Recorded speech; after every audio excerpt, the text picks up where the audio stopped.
Italy ২-১ Albania. Match শুরুর ২৩ সেকেন্ডের মধ্যে গোল করে দিলেন আলবেনিয়ার নেদিম বাইরামি।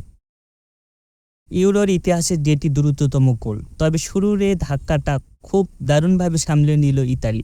ঘুরিয়ে দাঁড়িয়ে প্রথমার্ধেই এগিয়ে গেল ২-১ গোলে। তবে বিরতির পর গোল হলো না আর। ম্যাচটা ইতালি জিতল এই ২-১ ব্যবধানে। প্রত্যাশিত জয়ে ইউরো শুরু করল বর্তমান চ্যাম্পিয়নরা। ডর্টমুন্ডের ওয়েস্টফ্যালেন স্টেডিয়ামে ৪ বারের বিশ্ব চ্যাম্পিয়ন ও ২ বারের ইউরো জয়ী ইতালি জয়ের ব্যবধানটা যে আরও বড় হয়নি সেজন্য কৃতিত্ব পাবেন আলবেনিয়ার গোলরক্ষক থমাস কাস্ত্রোকোসা।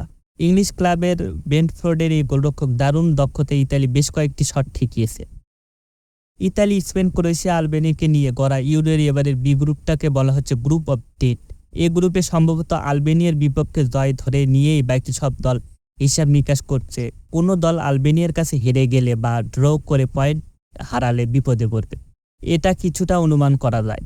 ম্যাচের শুরুতেই ইতালি যারে বল পাঠিয়ে আলবেনিয়া অবিশ্বাস্য কিছু করার আভাসও দিয়েছিল। নেদিম বাইরামি গোলটা করেছে আসলে ইতালির ভুলের সুযোগ নিয়ে। নিজেদের সীমানায় থ্রো ইন পেয়েছিল ইতালি। ডিফেন্ডার ফেদেরিকের ডিমার্কো সতীর্থ কাউকে বল দিতে গিয়ে বল পেয়ে যান বাইরামি। তার দারুণ এক শট চলে যায় ইতালির জালে। ইউরোর ইতিহাসে দ্রুততম গোলের রেকর্ড এখন বাইরামি।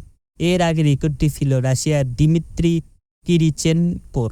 ২০০৪ ইউরোতে গ্রিসের বিপক্ষে তিনি গোল করেছিলেন ৬৬ সেকেন্ডে।